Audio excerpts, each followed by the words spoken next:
દર્શક મિત્રો, વડોદરા તાલુકાના રતનપુર ગામે છેલ્લા 20 વર્ષથી અસામાજિક પ્રવૃત્તિ આચરી મોટા પાયે દારૂનો ધંધો કરતા જયસ્વાલ પરિવાર અને તેના સાગરીતોની આ ગુનાહિત પ્રવૃત્તિને નેસ્ત નાબૂદ કરવા માટે આખરે જિલ્લા પોલીસે ગુસ્સીટોકનું શસ્ત્ર ઉગામી આ ટોળકીના 5 સાગરીતોની ધરપકડ કરી તેમના અદાલતમાંથી રિમાન્ડ મેળવવાની તજવીજ હાથ ધરી હતી। જિલ્લા પોલીસ દ્વારા ગુસ્સીટોક કાયદા હેઠળ આ સૌ પ્રથમ ગુનો દાખલ કરવામાં આવ્યો છે। દર્શક મિત્રો, વડોદરા જિલ્લામાં ઠલવાતા કરોડોના ઇંગ્લિશ દારૂ સામે જિલ્લા પોલીસ તંત્ર દ્વારા પગલાં ભરવામાં આવતા હોવા છતાં જેલ મુક્ત થયા બાદ બુટલેગરો ફરી આ પ્રવૃત્તિ શરૂ કરી દેતા હોય છે। તેમજ અનેક વખત રેડ કરનાર બહારની એજન્સી અથવા તો સ્થાનિક પોલીસ ઉપર હુમલો કરતા પણ ખચકાતા નથી। દર્શક મિત્રો, તેમની આ અસામાજિક પ્રવૃત્તિ સામે અવાજ ઉઠાવનારને પણ ધમકી આપતા હોવાના કારણે સમાજમાં તેમના નામનો ડર રહેતો હોય છે।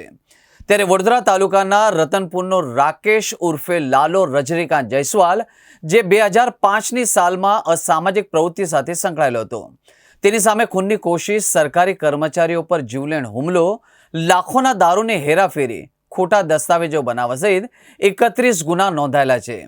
તેની સામે પાસા હેઠળ પગલાં ભરવા છતાંય તેની આ પ્રવૃત્તિ ચાલુ જ રહી હતી। અને એટલું જ નહીં, તેના પરિવારના હિતેશ ઉર્ફે પપ્પુ રજનીકાંત જયસ્વાલ, તેની પત્ની સીમાબેન રાકેશ જયસ્વાલ, તેનો દીકરો સચિન રાકેશ જયસ્વાલ અને શહેરના વાઘોડિયા રોડ પર આવેલા હીરાબાનગરમાં રહેતા રાજેશ ઉર્ફે ખન્ના સામંતભાઈ બારિયા સામે અનેક ગુના નોંધાયા છતાં તેઓએ ગેંગ બનાવી ગુનાખોરી આચરતા હોવાનું જિલ્લા પોલીસના ધ્યાને આવ્યું હતું અને તેઓ એક સાથે મળી દારૂને ગેરકાયદેસર પ્રવૃત્તિ સાથે સંકળાયેલા હોવાના પુરાવા પોલીસના હાથે લાગ્યા હતા, જેના કારણે આખરે આ ટોળકી સામે વરણામા પોલીસ મથકે ગુસ્સીટોક હેઠળ ગુનો દાખલ કરવામાં આવ્યો હતો, જેની તપાસ ડીવાયએસપી આકાશ પટેલ દ્વારા હાથ ધરવામાં આવી છે।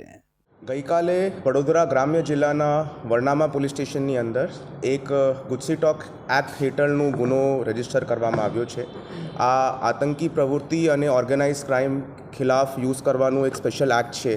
તે એક્ટના અનુસંધાને રતનપુરનો રહેવાસી રાકેશ ઉર્ફે લાલા જયસ્વાલ, એમના અને એમની સંગઠિત ગુનાહિત ટોળકી ઉપર આ ગુસ્સીટોક કલમ અને એક્ટ હેઠળનો ગુનો નોંધાયો છે।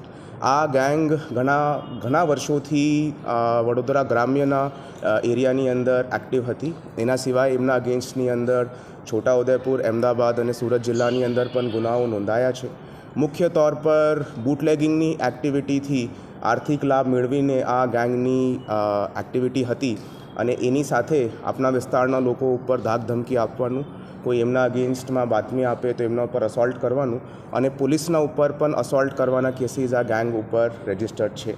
ગયા 10 વર્ષની અંદર ટોટલ 33 જેટલા એફઆઈઆર આ ગેંગના વિભિન્ન સભ્યો ઉપર રજિસ્ટર થયા છે, જેની અંદર મુખ્ય આરોપી રાકેશ ઉર્ફે લાલા જયસ્વાલ ઉપર 31 એફઆઈઆર્સ છે, હિતેશ ઉર્ફે પપ્પુ ઉપર 12 એફઆઈઆર છે, રાકેશનો દીકરો સચિન રાકેશ જયસ્વાલ ઉપર 5 એફઆઈઆર છે અને સીમાબેન રાકેશ જયસ્વાલ ઉપર 7 અને ગેંગનું જો સભ્ય છે રાજેશ ઉર્ફે ખન્ના બારિયા ઉપર ટોટલ 3 એફઆઈઆર છે। આ ટોટલ ઇન્ડિવિજ્યુઅલ એફઆઈઆર સિવાય ટોટલ ગેંગની ઉપર 33 જેટલી એફઆઈઆર છે અને આ સિવાય આ 5માંથી ગેંગના 4 સભ્યો ટોટલ 5 વખત જુદી જુદી વખત પાસાના એક્ટ હેઠળ પણ જેલની અંદર રહીને આવી ચૂક્યા છે। આ ગેંગના તમામ આરોપી 5 આરોપીની ધરપકડ પોલીસ દ્વારા કરવામાં આવી ચૂકી છે। આ તપાસની ઇન્વેસ્ટિગેશન ડીવાયએસપી ડભોઈ લીડ કરી રહ્યા છે અને તેના માટે એક સ્પેશિયલ ઇન્વેસ્ટિગેશન ટીમ જેની અંદર ટોટલ 17 જેટલા સભ્યો છે, PI, PSI, ASI, head constable અને પોલીસ કોન્સ્ટેબલના જુદા જુદા રેન્કના સભ્યો બનાવીને એક એસઆઈટીનું ગઠન કરવામાં આવ્યું છે। હાલ આ ગુના બાબતની અંદર આરોપીઓની રિમાન્ડની પ્રોસેસ પોલીસ ચાલુ કરી રહી છે। 30 દિવસના રિમાન્ડ અમે જજ સાહેબથી માંગણી કરી છે। એ સિવાય તમામ વિગતો બાબતમાં એસઆઈટી જો છે પોતાની ઇન્વેસ્ટિગેશન સ્ટાર્ટ કરી ચૂકી છે અને અમારું મોટાભાગનું ફોકસ આ ગેંગના મોડલસ ઓપરેન્ડી, આ ગેંગના બીજા સાગીરદો જો એમની સાથે ઇન્વોલ્વ છે, આ તમામ બુટલેગિંગની જો સપ્લાય ચેઇન છે એની અંદર કોણ લોકો જોડાયેલા છે અને ખાસ કરીને આ ગેંગ દ્વારા વસાવેલી મિલકત, એ લોકો દ્વારા કેટલી પ્રોપર્ટીની વસાવટ કરવામાં આવી છે તે બાબતની ઇન્ક્વાયરી હાલ ચાલુ છે। ની જોગવાઈ મુજબ જો કૃત્ય કર્યું હશે હાલ સેક્શન 322, 34 અને 35 મુજબ એફઆઈઆર લેવામાં આવી છે. તો એ એક્ટની પરિભાષાની અંદર જો આરોપીઓ આવશે તે તમામ આરોપીઓના નામ અમે ફર્ધર ઇન્વેસ્ટિગેશનમાં જિલ્લામાં પહેલો બનાવ છે કે જેમાં બુટલેગર ફેમિલી તરફ ગુસ્સી ટોક દાખલ થઈ છે. હા, અત્યાર સુધી વડોદરા જિલ્લાનું અને વડોદરા રેન્જનું આ પ્રથમ ગુજસી ટોકનું એક્ટ છે. અને આ સ્પેશિયલ એક્ટ ત્યારે અમલમાં આવે છે ત્યારે એક્ઝિસ્ટિંગ કાનૂન પાસે જેટલા પાસાઓ હોય છે તે એક ગુનાહિત પ્રવૃત્તિને રોકવાની અંદર, અંકુશ લગાવવાની અંદર આ એક્ટ સૌથી મોટું હથિયાર છે જો પોલીસ ડિપાર્ટમેન્ટ યુઝ કરી શકે છે. તો આ એક્ટને લગાવીને આ ગુનેખારી ઓછી થાય, ગુંડાગર્દી ઓછી થાય અને ક્રિમિનલ્સની અંદર પોલીસનો ભય બેઠે તે બાબતની આ જોગવાઈ છે. અને કાનૂને તમામ જાતના સત્તાઓ પોલીસ ડિપાર્ટમેન્ટને આપેલી છે. અને વી આર હોપફુલ કે અમે ગુનેખોરી ઉપર આ માધ્યમથી અંકુશ લગાવવાની અંદર સમર્થ રહેશું. આ લોકોની અત્યારે આ એક્ટ જોગવાઈ જો છે તે 10 વર્ષની હોય છે. તો we have taken FIRs that are last 10 years in existence for the purposes of this act. But जो प्रथम एफआईआर है गैंग के खिलाफ वो 2005 के अंदर रजिस्टर हो चुकी है. तो એ લોકોનું ઘણું લાંબુ ગુનાહિત ઇતિહાસ છે.